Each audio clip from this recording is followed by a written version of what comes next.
જિલ્લા શિક્ષણાધિકારીની કચેરી બનાસકાંઠા પ્રેરિત ગણિત સફળતાનું પંચામૃતમાં આપ સર્વેનું હાર્દિક સ્વાગત છે. હું મહેશ ગામોટ, આદિવાસી વિદ્યાલય ઇકબાલગઢ. આપણે અગાઉના લેક્ચરની અંદર તમે જોયું કે ડીજે મોદી સાહેબે વિભાગ બી ની સમજ આપી કે ભાઈ કયા પ્રશ્નો પૂછાય છે, કેટલા ગુણ છે એની વાત કરી. ત્યાંથી આગળ વાત કરી કે સ્ટાન્ડર્ડ મેથ્સની અંદર અને બેઝિક મેથ્સમાં કયા કયા સંભવિત પ્રકરણોમાંથી 2 ગુણના પ્રશ્નો પૂછાય છે કે જેની માહિતી આપણને ડિસ્પ્લે પર આપેલી છે.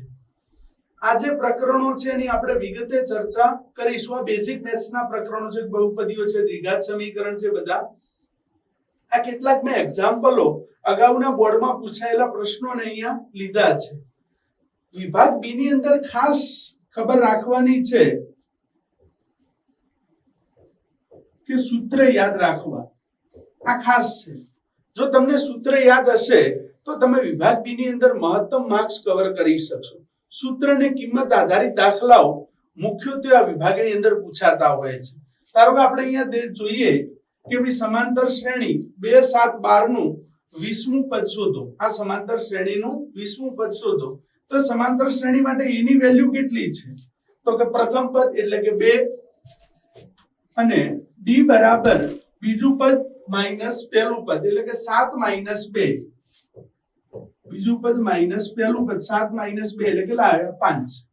એ અને ડી ની વેલ્યુ મળી ગઈ. 20મું પદ શોધવાનું તો an નું સૂત્ર છે an બરાબર a વત્તા n માઈનસ 1 ઇન્ટુ ડી. હવે આ સૂત્ર જો તમે આ દાખલાની અંદર લખો છો તો તમને અડધો ગુણ મળવા પાત્ર છે. એટલે તમે પરીક્ષાની અંદર જે કોઈ પણ દાખલો પૂછાયો છે એના અનુરૂપ જો સૂત્ર લખશો તો તમને કંઈક માર્ક્સ મળવાની સંભાવના રહેલી છે. હવે 20મું પદ શોધવું છે. એ 20 બરાબર a વત્તા n ની જગ્યાએ n માઈનસ 1 એટલે 19 ઇન્ટુ ડી.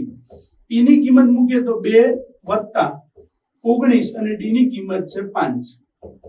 તો 2 પ્લસ 19 50 95.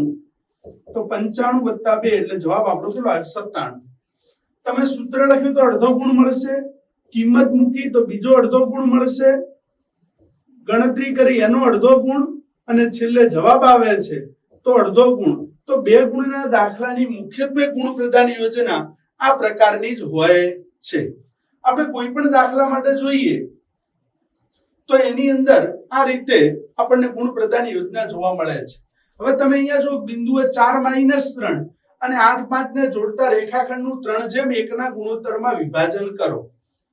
તો વિભાજન કરતા બિંદુને યામ શોધવા હોય તો આપણે જોઈએ છીએ કે અહીંયા એક બિંદુ છે આપણું 4 અને -3 અને બીજું બિંદુ છે 8 અને 5. એના વિભાજન બિંદુ આપણે શોધવા છે કે ભાઈ m જેમ n ના ગુણોત્તરમાં વિભાજન કરે છે અને ગુણોત્તર આપણને આપ્યો છે 3:1. તો અહીંયા આ દાખલો ગણવા માટે એનું સૂત્ર આપણને આવડવું જોઈએ કે ભાઈ pxy બરાબર mx2 nx1 m n. pxy બરાબર mx2 nx1 m n અને my2 ny1 m n. તો અહીંયા આની અંદર તમે m અને n ની કિંમત મૂકો. આ x1 y1 ની કિંમત મૂકો, x2 y2 ની કિંમત મૂકશો અને તમે ગણતરી કરશો તો તમને જવાબ સંપૂર્ણ આવી જશે. તો 2 ગુણ મળવા પાત્ર છે. એટલે 2 ગુણના દાખલાઓની અંદર ખાસ કરી અને મુખ્યત્વે આપણે ધ્યાને રાખવાનું છે કે સૂત્ર લખવું, સૂત્રમાં કિંમત મૂકવી અને એનો વ્યવસ્થિત જવાબ લાવવો. બિનજરૂરી વધારે કોઈ લખાણ લખવાની કોઈ જરૂર હોતી નથી. 2-3 સ્ટેપ 4 સ્ટેપમાં જવાબ આવી જાય છે તો કોઈ ચિંતા કરવાની જરૂર હોતી નથી. એ જ રીતે અહીંયા ધારો કે ત્રિકોણમિતિનો દાખલો છે તો ત્રિકોણમિતિના દાખલાની અંદર એની જે કોઈ પણ કિંમતો છે એની અંદર પુટ કરો. કિંમતો મૂકશો એટલે તમને અડધો ગુણ મળવા પાત્ર છે. cot સ્ક્વેર 45 ની કિંમત મૂકો, sec સ્ક્વેર 60 ની, sin સ્ક્વેર 60 અને cos સ્ક્વેર 90 ની કિંમત મૂકશો તો તમને જે કોઈ પણ કિંમત મૂકો છો એ સાચી હશે તેનો અડધો ગુણ મળવા પાત્ર છે. અને આગળ સાદરૂપ આપી અને જવાબ લાવશો તો આપણે કીધું એ પ્રમાણે 2 ગુણ મળવા પાત્ર થાય છે. કમસે કમ આપણને વધારે ન આવડે તો એની કિંમતો જો તમે લખી શકો છો તો પણ કંઈક ગુણ મળવા પાત્ર છે. ત્યાંથી આગળ જોઈએ કે ભાઈ ટાવરના પાયાથી 30 મીટર દૂર રહેલા જમીન પરના એક બિંદુથી ટોચના ઉચ્છેદ કોણનું માપ 30 અંશ છે તો ટાવરની ઊંચાઈ શોધો. તો આ દાખલો ત્રિકોણમિતિના ઉપયોગોમાંથી છે. તો એના માટે વાત કરીએ તો તમે કાટકોણ ત્રિકોણની આકૃતિ દોરો, એનું નામ આપો કે ભાઈ આકૃતિમાં અહીંયા AB એક ટાવર છે, જમીન પરનું એક બિંદુ C છે, ત્યાંથી ઉચ્છેદ કોણનું માપ 30 અંશ છે. તો કે ઉચ્છેદ કોણનું માપ 30 અંશ છે તો ટાવરની ઊંચાઈ આપણે શોધવાની છે. બિંદુ કેટલા મીટર દૂર છે તો કે 30 મીટર દૂર છે. તો અહીં આપણે ત્રિકોણમિતિના વિધેયનો ઉપયોગ કરી અને ટાવરની ઊંચાઈ શોધી શકીએ છીએ. મોટા ભાગે tan નો જ ઉપયોગ થાય છે, જ્યાં જરૂર પડે ત્યાં sin cos. તો sin cos અને tan ના આપણને જે ફોર્મ્યુલા છે એ ખાસ આપણને ખબર હોવી જોઈએ કે ભાઈ sin એટલે કે સામેની બાજુ ભાગ્યા કર્ણ, cos એટલે પાસેની બાજુ ભાગ્યા કર્ણ અને tan એટલે કે સામેની બાજુ ભાગ્યા પાસેની બાજુ. અને એની જે જરૂર હોય કિંમત મૂકશો તો તમને જવાબ મળી શકે છે. એ જ રીતે આપણે જોઈએ જેની પ્રત્યેક ધાર 6 સેમીની હોય તેવા સમઘનનું કુલ પૃષ્ઠફળ. તો પૃષ્ઠફળ અને ઘનફળના જે દાખલાઓ આવે છે એની અંદર ફરજિયાત બધા સૂત્ર આધારિત દાખલાઓ જશે કે ભાઈ સમઘનનું કુલ પૃષ્ઠફળ કેટલું થાય તો કે સમઘનનું કુલ પૃષ્ઠફળ થાય 6l². 6 l ની જગ્યાએ આપણે કિંમત કેટલી મૂકીશું 6 તો 6 × 6 નો વર્ગ એટલે 6 × 36 એટલે આપણો જવાબ આવશે 216 અને કુલ પૃષ્ઠફળ છે એટલે જવાબ શું આવશે સેમી સ્ક્વેર.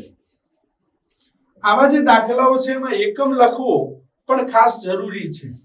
એટલે એકમ જ્યાં આવતો હોય ત્યાં એકમ લખવો ખાસ જરૂરી છે. જો ન લખેલો હોય તો તમારા માર્ક્સ કટ થવા હોય તો જવાબ સાચો નથી એમ કરીને કટ થઈ શકે. એટલે એ બાબતની પણ થોડીક આપણે ગંભીરતા રાખવાની. એ જ રીતે અહીંયા શંકુની ઊંચાઈ અને પાયાનો વ્યાસ આપ્યો છે તો એના ઉપરથી તમને અહીંયા તિર્યક ઊંચાઈ L શોધવાની કીધી છે. જે કોઈ પણ માહિતી શોધવાની કીધી હોય એના આધારે એમાં કિંમત મૂકી અને મેળવી શકો છો. બીજો એક દાખલો છે બહુલક વાળા જે ચેપ્ટર છે આંકડાશાસ્ત્ર, તો એની અંદર મધ્યક, મધ્યસ્થ અને બહુલક આ ત્રણ વસ્તુ પૂછાય છે. મધ્યક અને મધ્યસ્થનો દાખલો પૂછાશે તો મુખ્યત્વે તમને આવી રીતે કિંમતો જ આપેલી હશે અને બહુલકનો દાખલો કદાચ 2 ગુણમાં ગણવાનો પણ પૂછી શકે અને કિંમત આધારિત દાખલો પણ પૂછાઈ શકે. તો અહીંયા બહુલકનો દાખલો પૂછાયો છે તો બહુલકનું સૂત્ર લખવાનું કે ભાઈ z બરાબર l plus f1 minus f0 upon 2f1 minus f0 minus f2 ગુણ્યા h. અને એની અંદર આ બધી કિંમતો મૂકશો તો તમને જવાબ મળી જશે. તો સૂત્ર લખશો તો એ પ્રમાણે એના ગુણ મળશે. તો આ રીતે 2 ગુણના જે દાખલાઓ છે એને આ રીતે લખવાનો પૂરેપૂરો પ્રયત્ન કરવાનો કે જેનાથી વધુ માર્ક્સ મેળવી શકાય. Okay, thanks.